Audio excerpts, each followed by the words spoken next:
अस्सलाम वालेकुम, कैसे हैं आप सब। उम्मीद करती हूँ आप सब बिल्कुल ठीक होंगे। आज हम बनाएंगे अपने किचन में बहुत ही मज़े की भिंडी और आलू की सब्जी।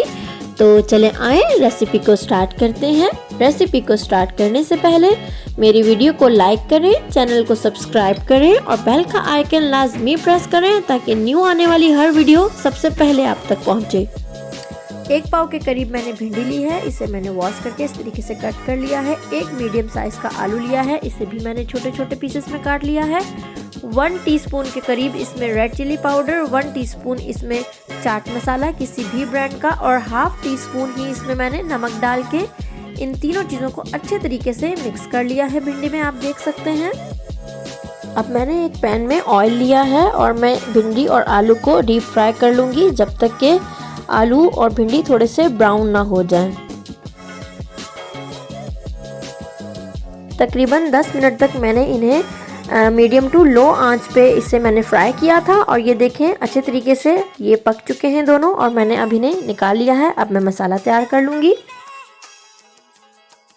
100 ग्राम के करीब मैंने ऑयल लिया है। ऑयल हम कम यूज़ करेंगे। इसमें मैंने एक बड़े साइज़ का प्याज जिसे कि मैंने इस तरीके से बारीक काट लिया है वो हम इसमें शामिल करके इसे लाइट ब्राउन होने तक फ्राई कर लेंगे। प्याज बिल्कुल लाइट ब्राउन हो चुके हैं।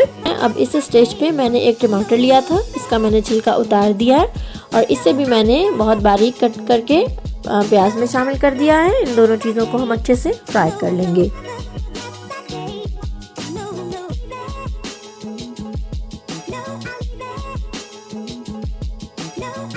पाँच मिनट तक तेज़ आंच पे फ्राई करने के बाद मैं इसमें कुछ ड्राई मसाले ऐड कर रही हूँ। हाफ मैंने चिकन क्यूब ऐड किया है। 1 टेबलस्पून मैंने इसमें रेड चिली पाउडर का यूज़ किया है और ½ टीस्पून मैं इसमें नमक शामिल करूँगी। हमने आलू और भिंडी को जब फ्राई किया था रेड चिली और नमक हमने उसमें भी शामिल किया था, इसलिए हम मसालों को एक मर्तबा टेस्ट कर लेंगे। अगर हमें कम ज़्यादा कुछ महसूस हुआ तो हम बाद में इसमें ऐड कर सकते हैं। 2 से 3 करी पत्ता लीव मैंने इसमें शामिल किए हैं। इनसे खुशबू बहुत अच्छी आती है, अपने खानों में ज़रूर शामिल किया करें और हेल्थ के लिए भी ये बहुत अच्छे होते हैं। देखिए 5 मिनट मज़ीद फ्राई करने के बाद ऑयल बिल्कुल अलग हो चुका है, मसाला रेडी हो गया है और अब मैंने इसमें जो है भिंडी और आलू जो हमने पहले फ्राई किया था वो मैंने इसमें डाल दिया है और मैंने फ्लेम को ऑफ कर दिया है और अब मैं इसे ढक के 5 मिनट के लिए स्टीम दे दूँगी। 5 मिनट के बाद ये बिल्कुल रेडी हो चुका है। डिश आउट करते हैं और आपको दिखाते हैं। तो जनाब ये देखें मैंने बिल्कुल अच्छे से इसे डिश आउट कर दिया है और साथ में सैलेड है, रोटी है। भिंडी का चूँकि सालन सूखा होता है तो ये रोटी के साथ बहुत अच्छा लगता है, साथ अगर चटनी हो, सैलेड हो तो और मज़ा आता है। तो इस रेसिपी को ट्राई करें और हमें अपनी दुआओं में याद रखें। न्यू आने वाली वीडियो के लिए चैनल को सब्सक्राइब करें, वीडियो को लाइक करें, बेल का आइकन लाजमी प्रेस करें। अल्लाह हाफिज़।